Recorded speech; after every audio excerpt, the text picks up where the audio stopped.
Assalamualaikum warahmatullahi wabarakatuh. Salam sejahtera untuk semuanya. Saya Pali dari Inside Chamber.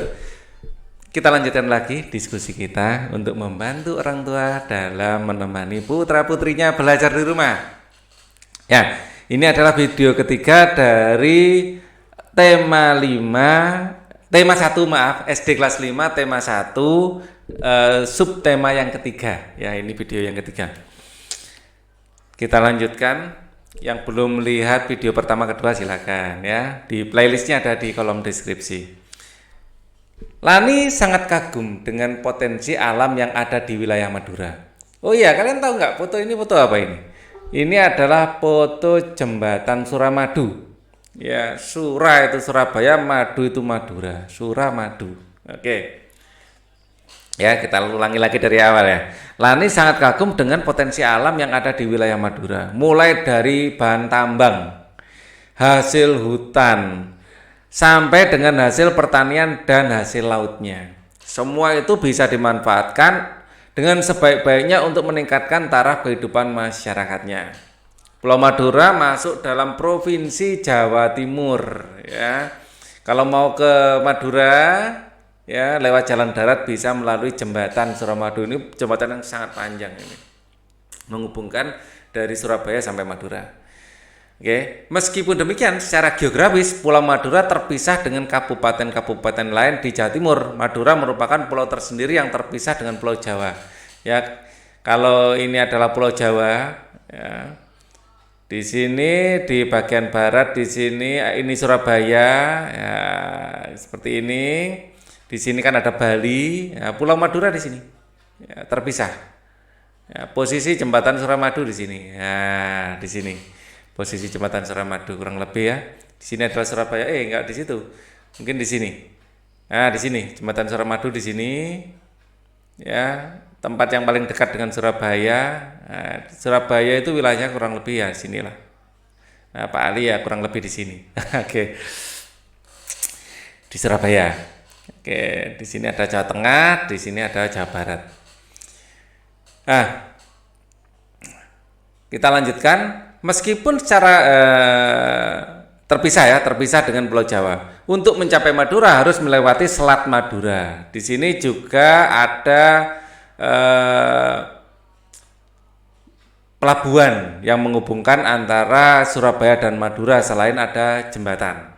Ya, ada pelabuhan.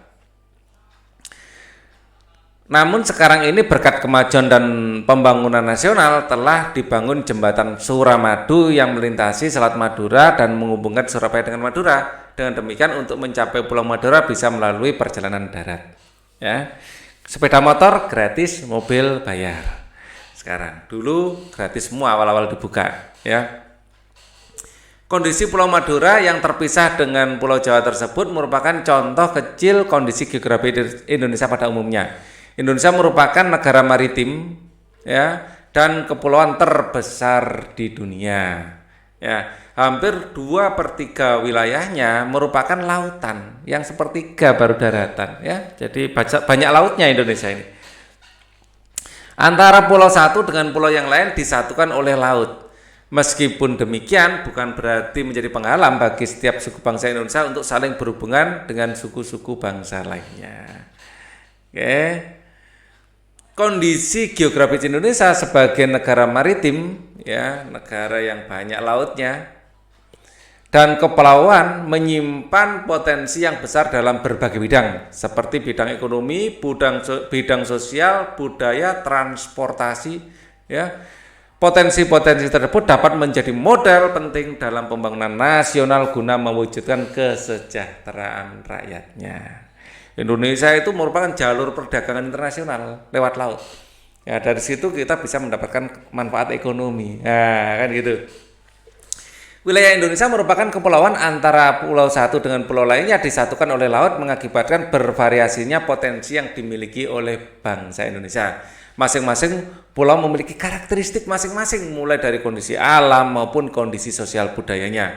Variasi dan karakteristik potensi tersebut terlihat dari lengkap dan beragamnya bentang alam dan hasil alamnya. Ya.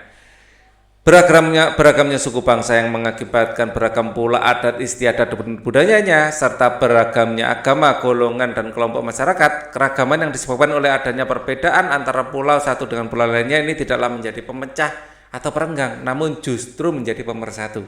Karena antara yang satu dengan yang lainnya saling melengkapi. Ya, kita lihat Indonesia ini ya banyak pulau-pulau. Pulau yang satu dengan yang lainnya potensinya beda dan saling melengkapi. Itu kerennya. Pengaruh kondisi geografi Indonesia sebagai negara maritim terhadap kehidupan ekonomi masyarakat. Ya, Pak Ali yang tinggal di Jawa, ya, nah, tidak pernah melihat misalnya pasar terapung yang ada di Kalimantan, tidak pernah. Tapi kita punya, itu ya milik kita bersama juga. Nah, kalau ingin merasakan bagaimana beli ya bisa ke sana kan gitu ya. Walaupun di Surabaya tidak ada misalnya. Atau apalagi yang di tengah ya. Surabaya yang pantai aja nggak ada pasar terapung. Nah, kondisi geografis sebagai negara maritim dan kepulauan membawa banyak keuntungan bagi bangsa Indonesia. Wilayah laut Indonesia yang sangat luas telah diakui secara internasional sebagai negara maritim yang ditetapkan dalam UNCLOS pada tahun 1982. Hal ini berarti bangsa Indonesia memiliki kewenangan untuk memanfaatkan potensi sumber daya laut. Ya, cakupan wilayah yang sangat besar dan luas, tentu saja laut Indonesia mengandung keanekaragaman sumber daya laut yang sangat potensial, baik hayati maupun non hayati. Sumber daya alam laut tersebut antara lain ikan. Indonesia kaya sekali dengan ikan. Ya, kalian mau tiap hari makan ikan keturutan kalau di Indonesia. Ya, karena kita mempunyai sumber yang banyak. Terumbu karang dengan kekayaan biologi yang bernilai ekonomi tinggi. Ya, wisata bahari. Ya, kita wisata baharinya bisa sangat terkenal di dunia ini karena kita kekayaan biologinya, diversifikasinya, karang-karang kita sangat indah. Kita mempunyai pantai Bunaken misalnya, itu airnya jernih, bunga karangnya kelihatan sangat indah, ikan-ikan kelihatan. Yang nggak ada di Surabaya itu, ya. Tapi dilengkapi di sana, di Bunaken sana. Kalau di Surabaya lautnya berlumpur dan keruh, tapi di situ ada kerangnya, ada lorju, ada kupanga. Jadi sangat lengkap Indonesia ini. Sumber energi minyak dan gas bumi, bahan mineral, juga transportasi antar pulau. Indonesia ini punya banyak sekali sumber minyak. Loh, ya, komplit pokoknya Indonesia. Semua potensi alam tersebut tersedia dalam jumlah yang besar dan tersebar di seluruh wilayah Indonesia. Besarnya peluang ekonomi dan dari pemanfaatan potensi sumber daya laut yang sedemikian besar ini tentunya memberikan kontribusi ya bagi kehidupan ekonomi rakyat Indonesia, hingga pada akhirnya juga memberikan kontribusi bagi kesejahteraan bangsa Indonesia. Ya, kelompok masyarakat yang merasakan langsung ya potensi kekayaan sumber daya alam kelautan adalah masyarakat yang berada di pesisir. Banyak jenis pekerjaan yang bisa diusahakan untuk menunjang kehidupan ekonominya. Ya. Jadi orang pesisir ya mendapatkan penghidupan ya dari laut tentu saja ya, dan dari pantai ya, karena disitulah banyak sekali sumber daya alam yang bisa dimanfaatkan. Kelompok masyarakat bisa merasakan langsung potensi kekayaan sumber daya kelautan adalah masyarakat yang berada di pesisir. Banyak jenis pekerjaan yang bisa diusahakan untuk menunjang kehidupan ekonominya. Ayo sebutkan jenis usaha atau pekerjaan yang berkaitan dengan pemanfaatan sumber daya alam laut Indonesia. Jenis-jenis usaha. Yang pertama yang jelas pasti nelayan. Ya, nelayan ini adalah menangkap ikan langsung dari laut. Ya, jadi pakai perahu. Terus selain nelayan berarti mencari ikan ya. Ada juga petani rumput laut. Nah, di laut selain kita bisa langsung mengambil ikannya, ya, kita juga bisa menanaminya rumput laut, sehingga rumput laut ini bisa digunakan untuk menjadi agar-agar. Kemudian di sini pengusaha mutiara. Nah, ini mutiara dibuat dari diambil dari kerang, dan kerang ini bisa ditangkarkan. Artinya dengan sengaja kita mengembangbiakkan kerang, ya. Pengusaha mutiara. Loh, ini laut juga. Terus di sini perajin ini barang-barang yang langsung dari laut, yang banyak di pinggir pantai itu mungkin perajin ikan asin, perajin kerupuk dengan bahan dasar laut, ya, misalnya kerupuk terung. Nah, jadi terus perajin souvenir bahan bakar dengan bahan dasar kulit kerang. Perajin souvenir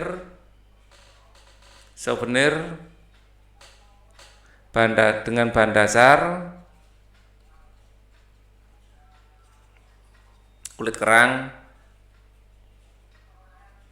Ya, selain nelayan ngambil ikan, juga pencari kupang, ya, pembuat terasi, banyak ya, pencari kupang, ya.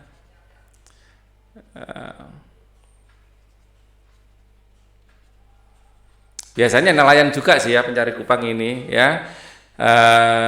Usaha pembuatan terasi, biasanya orang pesisir ini pembuatan terasi. Sambal terasi itu khas Indonesia banget. Bahkan orang-orang yang ke luar negeri yang dikangeni ini apa sih? Sambal terasi biasanya. Sambal terasi itu petis ya, usaha pembuatan petis.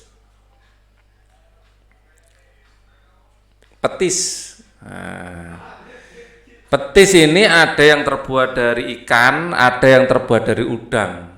Kalau orang Madura suka pembuatan petis dari ikan, ya, jadi lebih lengket ya daripada yang udang. Ya, jadi ini adalah orang-orang yang langsung mendapatkan manfaat dari laut. Yang tidak langsung banyak juga, misalnya restoran seafood, ya. Jadi yang memasak hasil laut, memasak cumi-cumi, memasak kepiting, ya, mungkin bukan langsung nelayannya, tapi berikutnya pengusaha berikutnya yang memanfaatkan hasil laut, ya. Kalau yang langsung ya ini. Oke. Kemudian pengaruh kondisi geografi Indonesia sebagai negara maritim tentang kehidupan sosial masyarakat. Sebagai negara maritim dan kepulauan yang berada di antara benua Australia dan Asia, jadi ini misalnya Indonesia ya. Di sini ada Indonesia, di sini Kalimantan, ini Sumatera, Jawa, di sini ada Kalimantan, ada Sulawesi. Ya, Sulawesinya kok gitu banget ya. Kurang asik. Ya, ginilah kurang lebih, adalah Sulawesi. Terus kemudian ada Irian Jaya, atau kita kenal sekarang dengan Papua. Nah, di sini ada benua Asia. Ya, di sini ada termasuk, di sini ada Malaysia ya. Ya, Cina dan lain-lain, Jepang ada di sini, Filipina di sini. Ya, ini adalah benua Asia. Ya, benua Asia. Di sini ada benua Australia. Ya, benua Australia. Nah, kita ada di posisi tengahnya.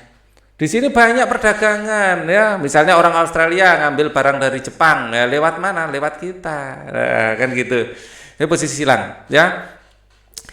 Sebagai negara maritim, kepulauan yang berada di antara benua Australia dan Asia membawa pengaruh terhadap kehidupan sosial budaya bangsa Indonesia. Hal ini bisa terjadi karena dengan posisi tersebut menyebabkan Indonesia menjadi jalur perdagangan dunia. Apalagi di sini Selat Malaka. Selat Malaka di sini perdagangan dunia. Dari Eropa mau ke Jepang itu lewat Selat Malaka. Dan ini orang-orang Bugis sejak dulu sudah menguasai jalur ini, jalur Selat Malaka ini. Sehingga raja-raja di sini banyak keturunan Bugis, ya, kayak Raja Brunei Darussalam, Malaysia itu sebenarnya satu rumpun, ya, dengan orang-orang Bugis. Mau tidak mau negara di seluruh belahan bumi akan melewati mampir ke Indonesia. Pedagang-pedagang dari berbagai negara tersebut tentunya memiliki latar belakang yang berbeda antara satu dengan yang lainnya. Para pedagang yang mampir dan sebagian yang menetap di Indonesia turut membawa adat budaya dari negara asalnya. Misalnya agama Islam itu dari Arab sana dibawa ke sini karena ada jalur laut tersebut. Dari Cina itu ada tembikar ya, ada piring-piring yang indah dari sana sejak zaman dulu sudah ada di Indonesia, ada di masjid-masjid tua itu di temboknya itu ada ini barang-barang dari Cina ya. Itu menunjukkan bahwa sejak dulu kita sudah ada Nusantara ini memang jalur perdagangan yang ramai. Lambat laun adat budaya yang dibawa tersebut akan berbaur, bercampur, bahkan melebur dengan adat budaya asli Indonesia. Ya, kalau agama Kristen dibawa oleh para penjajah ya, dibawa oleh dengan gospel glorinya. Ya, kalau Hindu dan Buddha itu dari India sana itu mungkin dari pedagang juga mungkin memang ada biksu-biksu yang ke Indonesia ya. Jadi memang ada jalurnya sehingga Indonesia sangat kaya dengan budaya. Kita memiliki tidak tanggung-tanggung nama agama kan gitu ya. Berikut ini adalah beberapa dampak yang diakibatkan oleh letak kondisi geografis Indonesia sebagai negara maritim dan kepulauan ya. Komunikasi dan interaksi antar penduduk menjadi lebih mudah baik antara warga Indonesia maupun warga Indonesia dengan asing. Hal ini didukung adanya kemajuan teknologi di bidang pelayaran antar pulau dan antar negara. Ya, ingat laut itu pemersatu. Ya, dan keberagaman ini menjadi kekuatan. Nah, terjadinya pembauran, pencampuran dan peleburan nilai-nilai antar pulau, antar negara. Ya, jadi kita ada percampuran budaya, kita sebutnya sebagai akulturasi budaya. Ya, ini kearifan lokal yang sudah kita miliki ini diperkaya dengan budaya-budaya dari luar sehingga lebih bervariasi. Ya, munculnya perkampungan etnis tertentu seperti pecinan. Ya, di Surabaya ada kampung yang seperti ini, kampung Arab. Ya, ada di Surabaya ada kampung pecinan, ada kampung Arab ya.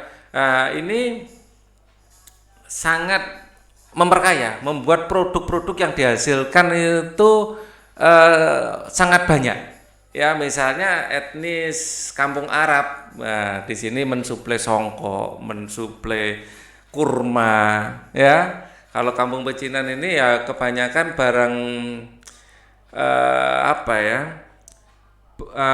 Cina sendiri di Indonesia itu banyak sekali budaya yang sudah kayak terserap menjadi budaya kita ya, seperti fermentasi makanan itu kan mungkin dari Cina ya, dari namanya aja kayak masakan banyak sekali Cina. Capcay dari namanya saja sudah kelihatan Cina itu ya. Nah, itu sudah kayak menjadi makanan sehari-hari di sini, sudah menjadi budaya ya. Oke. Inilah yang membuat Indonesia sangat kaya. Baju koko, wah, baju khas Muslim. Nah, koko sendiri dari Cina, ya. Dah terjadi akulturasi. Terjadinya perubahan perilaku masyarakat karena pengaruh masuknya pola dan nilai perilaku dari pulau, daerah maupun negara lain, ya. Nah, perubahan ini ya harus diseleksi yang sesuai dengan budaya asli Indonesia, sesuai dengan Pancasila apa tidak. Yang tidak, jangan kita tiru. Terjadinya perpindahan ilmu pengetahuan dan teknologi karena Indonesia tempat lalu lalang budaya ya, kita bisa mencontoh teknologi atau ilmu pengetahuan yang dimiliki oleh bangsa lain yang singgah di Indonesia ya, kayak tadi ya, masakan ya, gitu. Lanjutkan. Ada dampak positif, tentu juga ada dampak negatifnya selalu ya. Orang asing ke Indonesia itu memiliki dua sisi. Mereka membawa dampak positif ya, juga membawa dampak negatif. Coba ceritakan berbagai dampak yang timbul akibat letak geografis Indonesia sebagai negara maritim dan kepulauan. Dampak positifnya Terjadinya akulturasi budaya, ya, terjadinya pencampuran budaya,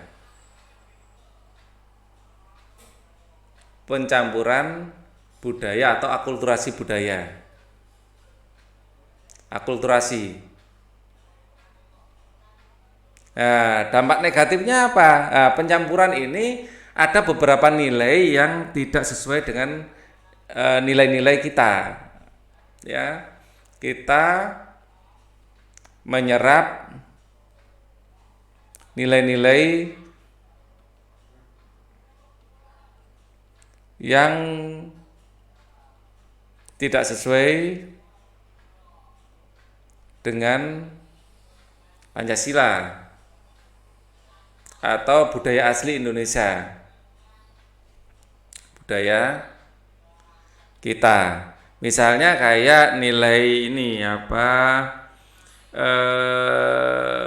bagaimana cara kita kesopanan misalnya, ya. Kita melihat orang di barat sana itu kan cara berbicaranya anak ke orang tua atau murid ke guru itu sangat bebas, memanggil dengan namanya saja. Kalau di budaya kita memanggil itu tidak boleh langsung dengan namanya. Budi, Budi, nggak boleh memanggil gurunya Pak Budi gitu. Jadi ada nilai kesopanan, terutama ya, nilai kesopanan bergeser. Nilai kesopanan ini yang bergeser. Jadi pertama, orang nilai kesopanan ini akan resah. Maksudnya budaya baru ini meresahkan, tapi lama-lama akan bergeser, ya. Misalnya kayak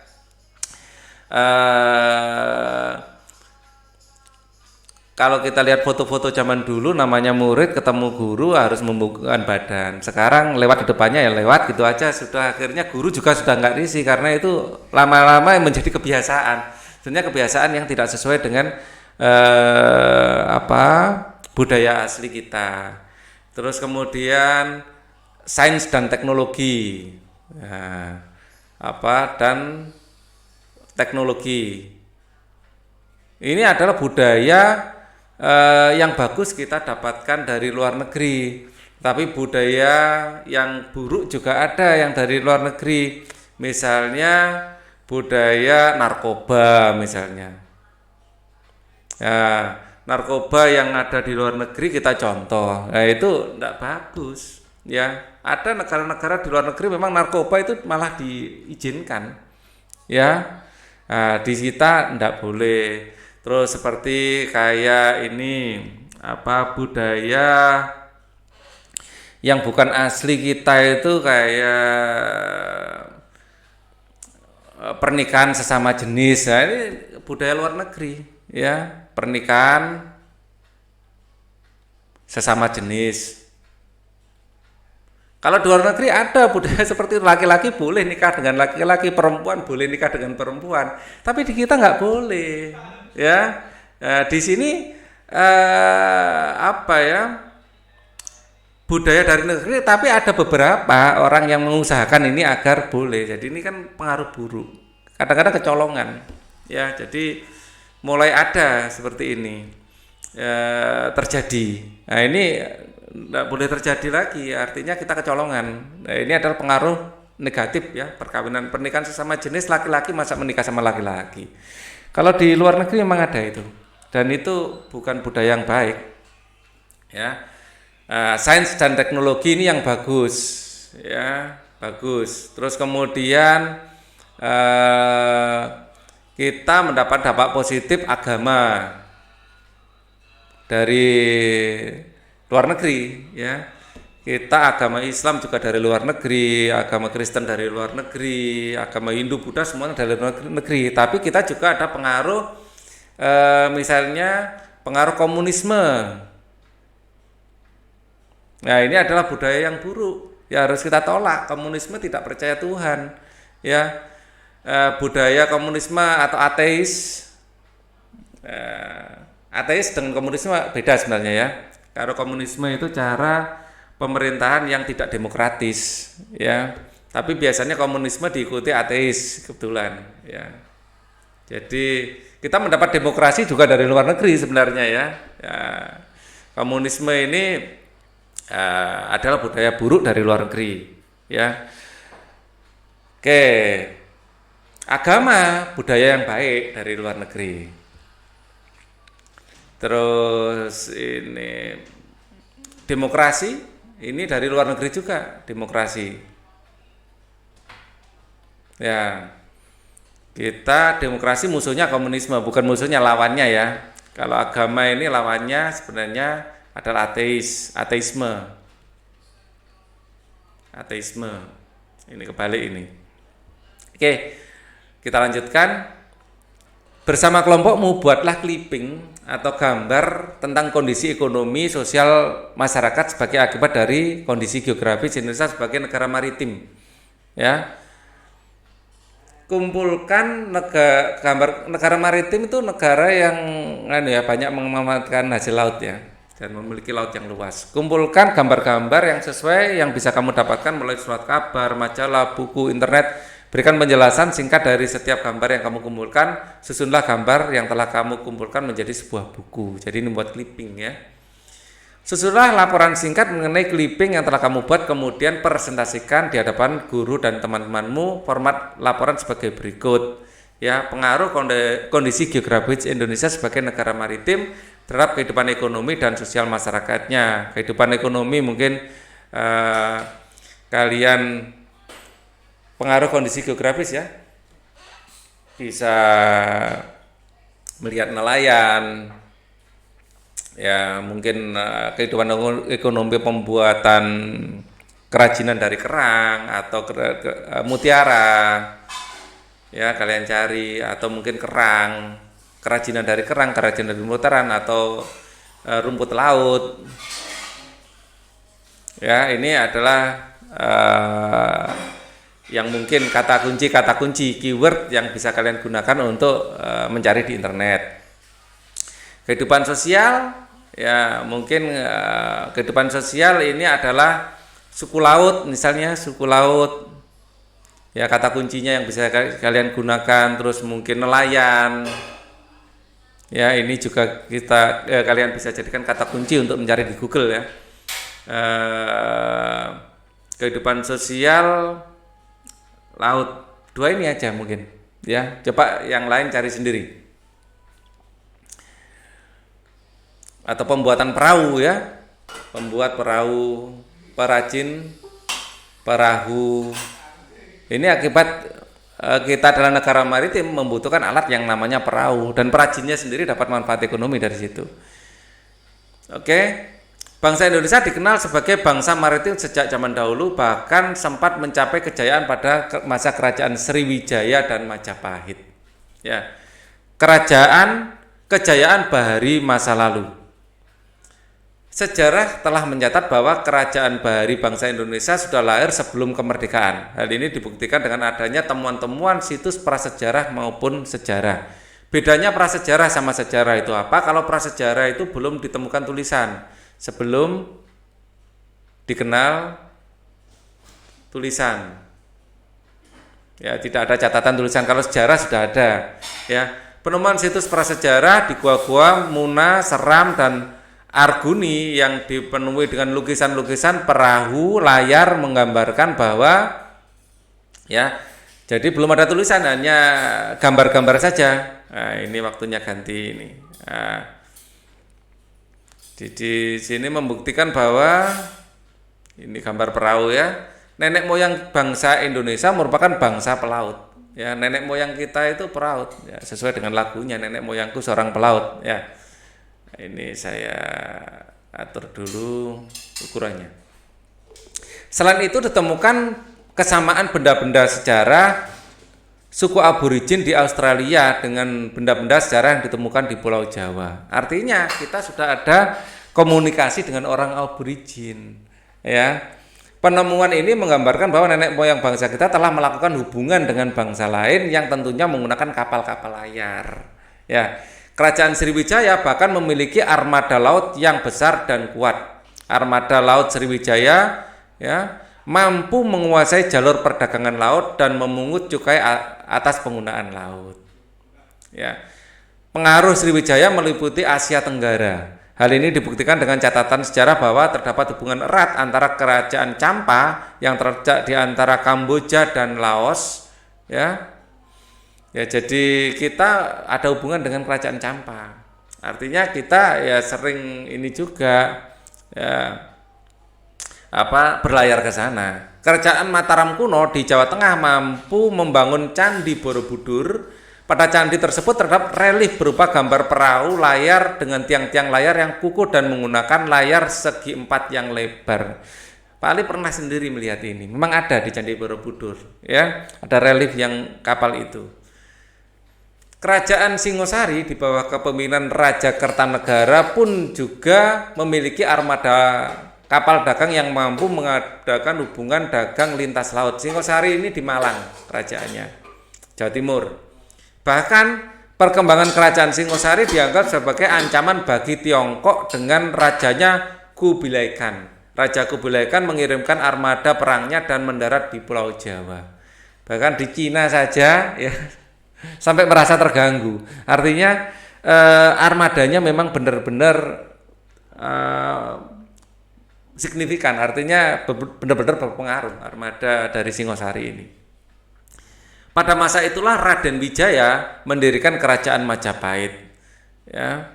Setelah Singosari runtuh, ya, maka berdiri kerajaan baru di Mojokerto, ya, namanya Kerajaan Majapahit. Dekat Surabaya, Mojokerto, ya, antara Surabaya dan Kediri.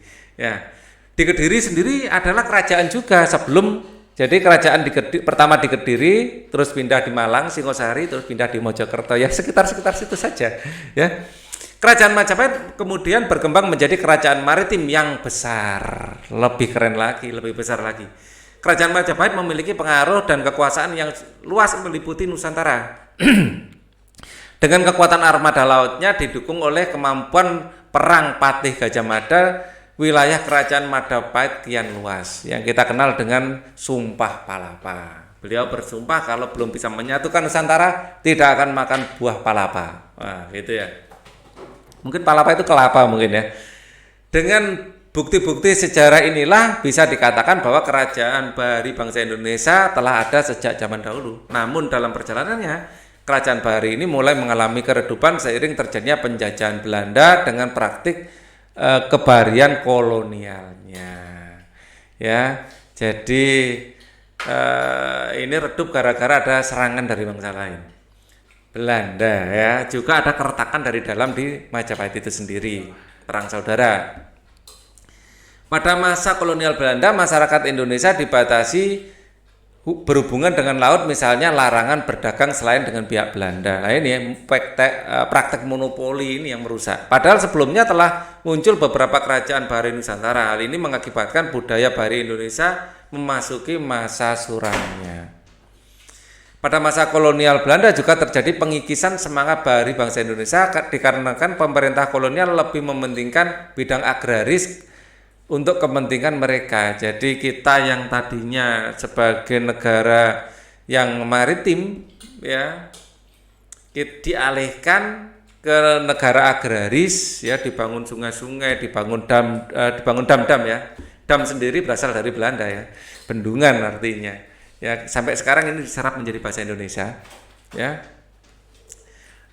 Jalur-jalurnya sampai sekarang ada, jarum keretanya juga ada. Dulu yang di daerah mulai Sidoarjo, kalau saya ngomong Jawa Timur ya, karena Pak Ali orang Jawa, itu sampai Kediri itu dijadikan perkebunan tebu, ya. Dibanding kemaritiman, jadi lebih ke agraris. Pemerintah kolonial menggenjot bidang agraris dengan tujuan untuk memenuhi kepentingan dagang rempah-rempah yang mereka dengan bangsa Eropa. Kita dipaksa untuk menanam tanaman yang laku dijual di luar, ya, karena mereka ingin mengambil profit ekonominya. Oke, ide pokok sekarang.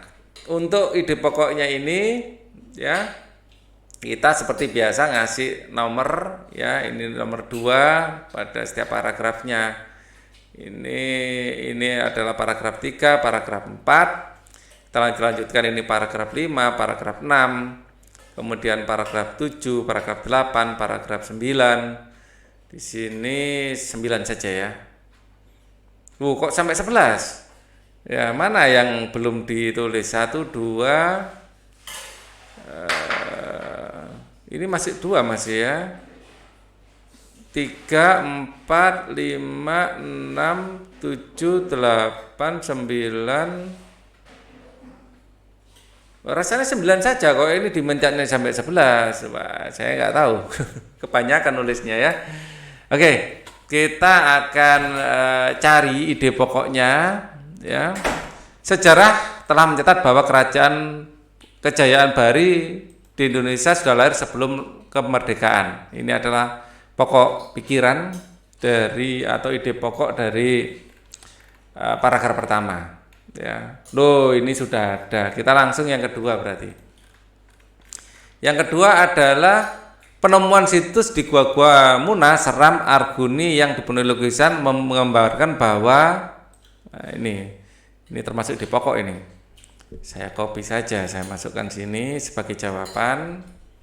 Ya, masih dilanjutkan setelah gambar tadi. Nenek moyang bangsa Indonesia merupakan bangsa pelaut sampai sini. Ini adalah paragraf 2. Ya. Paragraf 2. Untuk paragraf 3-nya kita lihat di sini, Kerajaan Sriwijaya bahkan memiliki armada laut yang besar dan kuat. Ya. Nah, ini. Armada laut Sriwijaya mampu menguasai jalur perdagangan laut dan memungut cukai atas laut. Ini. Nah, ini aja, yang awal kelihatan itu keterangan yang awal. Nah, ini Kerajaan Sriwijaya bahkan memiliki armada laut yang besar dan kuat. Sampai sini aja. Nah, ini. Yang keempat, Kerajaan Mataram kuno di Jawa Tengah mampu membangun Candi Borobudur. Nah,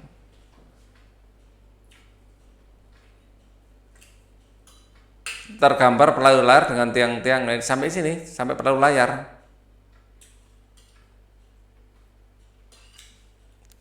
Ini aja.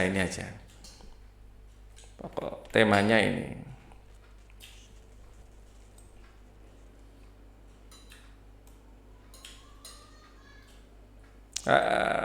Gambar perahu ini penting juga, jadi saya masukkan.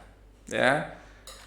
Yang nomor 5, Kerajaan Singosari ya di bawah kepemimpinan Raja Kertanegara juga memiliki armada kapal yang mampu mengadakan hubungan dagang lalu lintas laut. Nah, ini penting, merupakan pokok pikiran juga itu.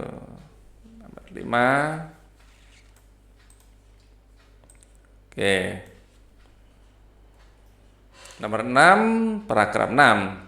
Pada masa itulah Raden Wijaya mendirikan Kerajaan Majapahit. Kerajaan Majapahit kemudian berkembang menjadi kerajaan maritim yang besar. Sampai ini. Nah, jadi ada 2 kalimat yang merupakan pokok pikiran.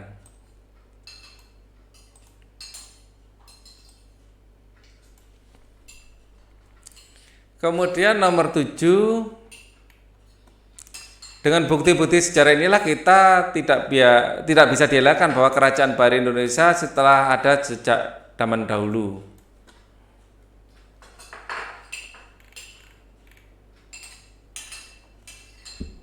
Ya. Namun sayangnya meredup gara-gara negara Belanda menyerang. Sebenarnya bukan hanya Belanda ya, menyerang kita, ada Portugis juga. Ya, oke. Bangsa juga pengisian semangat. Nah, ini pada masa kolonial Belanda juga terjadi pengisian semangat bagi bangsa Indonesia karena kan pemerintah kolonial lebih mementingkan agraris untuk kepentingan mereka. Ya, ini. Jadi kita lebih cenderung agraris setelah dijajah oleh Belanda. Ya. Lebih mementingkan agraris, sampai sini aja. Kemudian untuk paragraf 9, pada masa kolonial Belanda terjadi pengisian semangat itu 9 ya. Loh, 8 apa? Masyarakat Indonesia dibatasi. Oh, ini jawaban untuk 9. Biru. Yang 8 adalah ini, pada masa kolonial Belanda, bangsa Indonesia dibatasi berhubungan dengan laut, misalnya dengan berdagang selain dengan pihak Belanda. Ini aja.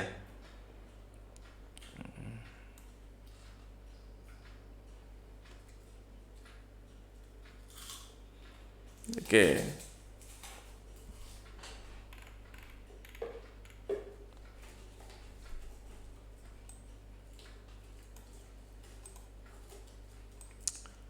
Dibatasi berhubungan dengan laut. Terus ditambahkan, ini penting juga masa suramnya itu.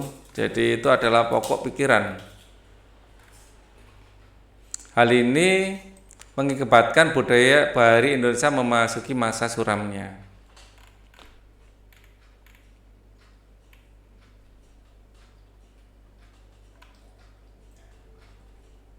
Nah ini.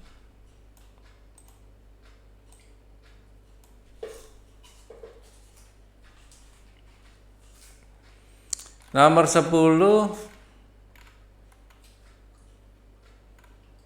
sampai 9. Pada masa terjadi pengikisan semangat.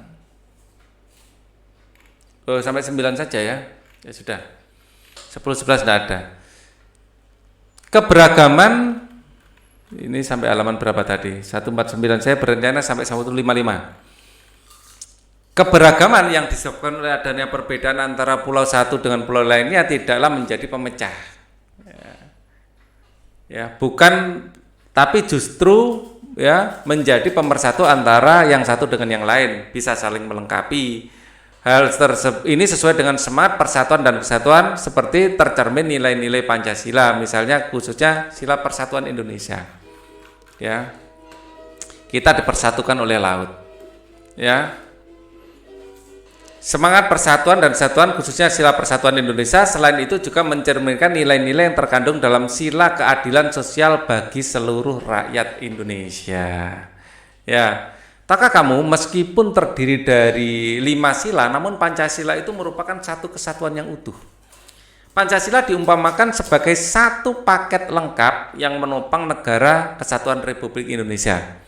Pancasila merupakan satu kesatuan yang bulat dan utuh dari kelima silanya. Sila ke-1 menjiwai sila kedua, ya, menjiwai sila kedua, menjiwai sila ketiga, keempat dan kelima. Sila kedua dijiwai oleh sila ke-1, ketiga, keempat dan kelima, begitu seterusnya. Kelima sila tidak bisa dilepas satu dengan yang lainnya, walaupun masing-masing mempunyai nilai-nilai tersendiri, tetapi hubungan antara sila merupakan hubungan yang utuh dan saling terkait.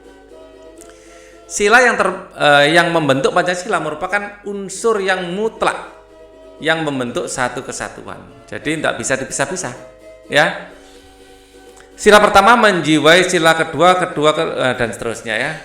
Setiap sila membentuk Pancasila juga sebagai satu kesatuan yang mutlak. Kok diulang-ulang lagi kata-katanya? Ya sudah.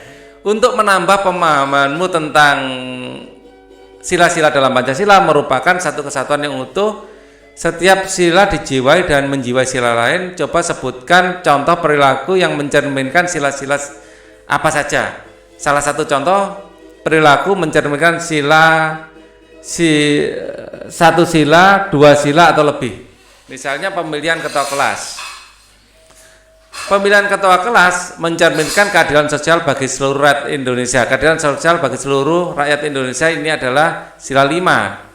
Persatuan Indonesia adalah sila 3, kerakyatan yang dipimpin oleh hikmat kebijaksanaan dalam permusyawaratan perwakilan adalah sila 4, ya, dan kemanusiaan yang adil dan beradab adalah sila 2. Jadi saat pemilihan ketua kelas saja sudah mewakili 1, 2, 3, 4 sila. Perayaan hari besar keagamaan, ya, ini jelas mencerminkan sila 1, ya. Kita lihat butir-butir Pancasila kalau gini, yang lebih enak, ya. Kita masih punya butir-butir Pancasila di sini, ya, di sini. Perayaan keagamaan, kalau sila 2 sesuai butir yang mana ini? Mengakui kesamaan derajat, persamaan hak dan kewajiban, saling mencintai, mengembangkan sikap tenggang rasa. Jadi kalau ada orang melakukan perayaan ya kita harus tenggang rasa, tidak semena-mena ya, berani membela kebenaran dan keadilan, dikembangkan secara hormat menghormati dan bekerja sama dengan bangsa lain. Nah, dalam satu event saja, jadi event perayaan hari besar kenegaraan bisa sila 3 bisa ya. Ya kita lihat sila 2 ya. Di sini bisa 1, 2 juga bisa. 2 yang memperkuat apa? Yang memperkuat 2 tadi, bangsa Indonesia merasa dirinya bagian dari seluruh umat manusia, dikembangkan sikap hormat menghormati, kita menghormati agama lain. Persatuan Indonesia, bangga dan cinta bangsa Indonesia dan bertanah air Indonesia. Nah, ini menempatkan kesatuan, persatuan, kepentingan keselamatan bangsa di atas kepentingan pribadi ada golongan. Ya, memajukan pergaulan demi persatuan dan kesatuan yang berbhinneka tunggal ika. 3 juga masuk. Jadi banyak ya. Kalau 5 yang memperkuat apa? 5 menjaga keseimbangan, bersifat adil ya. Terus apa ya? Bersama-sama ini bersikap adil ya. Adil, mengembangkan perbuatan luhur yang mencerminkan sifat dan sosial kekeluargaan dan gotong royong ya. Contohnya apa? Saat agama Islam mengadakan sholat Jumat atau sholat Idul Fitri, mungkin yang menjaga adalah teman-teman atau saudara-saudara dari agama lain. Begitu juga waktu Natal, ya, yang menjaga, yang mengamankan adalah dari agama lain juga. Misalnya Banser ya, yang dari agama Islam. Itu sering kita lihat di media televisi kan. Oke. Gotong royong, jelas gotong royong sila 5. Tetapi juga 5 sama 2 itu kayak satu paket. Ya, mencintai sesama manusia. Ya, suka membantu ya, ini 2 bersikap yang 2 yang sesuai dengan gotong royong mana, mengembangkan sikap tidak semena-mena, gemar melakukan kegiatan kemanusiaan ya, yang butir ke-6 ini cocok ya dengan gotong royong ya, menempatkan persatuan kesatuan, cinta tanah air dan bangsa, bangga sebagai bangsa Indonesia dan bertanah air Indonesia. Ini adalah 3 ya. 3 ikut ya, oke. 5, 3, kalau 1 lebih ke ketuhanan ya, yang Maha Esa, kerukunan 1, 2, 3, 4. Kalau 4 coba gotong royong ada ndak di butir ke-4? Musyawarah. Gotong royong kan sebelumnya musyawarah dulu ya. Menerima hasil kesepakatan musyawarah. Mungkin 4 juga, cuman mungkin lebih kuatnya 5, 2 dan 3 ini. Musyawarah mufakat jelas 4. Ya, jelas ini adalah 4 ya. Di situ ada unsur 2-nya juga. Kita lihat unsur 2 yang musyawarah mufakat ini apa? Mengembangkan sikap tenggang rasa, menjunjung tinggi nilai kemanusiaan, gemar melakukan kegiatan kemanusiaan itu. Kalau yang 5 ya, sila kelima, keadilan sosial, menjaga keseimbangan antara hak dan kewajiban ya. Suka memberi pertolongan kepada orang lain, jelas ya. Gotong royong itu memberi pertolongan kepada orang lain, jelas ada 5. Menjenguk orang sakit, jelas 3, persatuan. Terus 2, saling mencintai ya. Kalau kita lihat 2 ya, yang cocok dengan menjenguk orang sakit adalah saling mencintai sesama manusia loh ya. Gemar menolong, yang cocok dengan 5, menjenguk orang sakit ya, gemar melakukan kegiatan kemanusiaan. Nah, itu kan kegiatan kemanusiaan ya. 5, menjenguk orang sakit, mengamalkan 3 sila sekaligus. Pancasila sebagai pandangan hidup bangsa Indonesia, maka dari itu perilaku dan sikap masyarakat harusnya mencerminkan nilai luhur Pancasila. Ini adalah pemilu ya, pemilihan umum ya. Salah satu contoh pengambilan keputusan yang sesuai dengan nilai-nilai Pancasila adalah melaksanakan musyawarah untuk mencapai mufakat. Mufakat adalah kebulatan pendapat atau suara dari peserta rapat. Lalu bagaimanakah jika mufakat atau kebulatan pendapat tidak tercapai? Jika terjadi demikian, maka dilakukan voting atau pemungutan suara dan menentukan suara yang terbanyak adalah sebagai keputusan bersama. Contoh proses pemungutan suara adalah pemilu baik pemilihan presiden, anggota DPR maupun DPRD, DPD maupun pemilihan kepala daerah atau pilkada. Ya, memilih ketua kelas itu juga pemilihan langsung pemilu juga ya.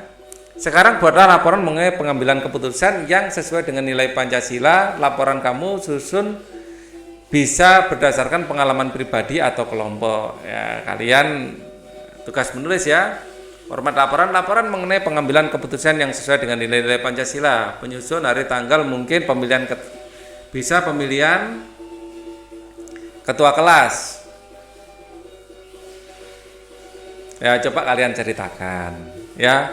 Mungkin bisa selain ketua kelas bisa ketua OSIS. Ya, itu kan ada proses kampanye, ya, ada proses pemungutan suara dan lain-lain. Kita lanjutkan.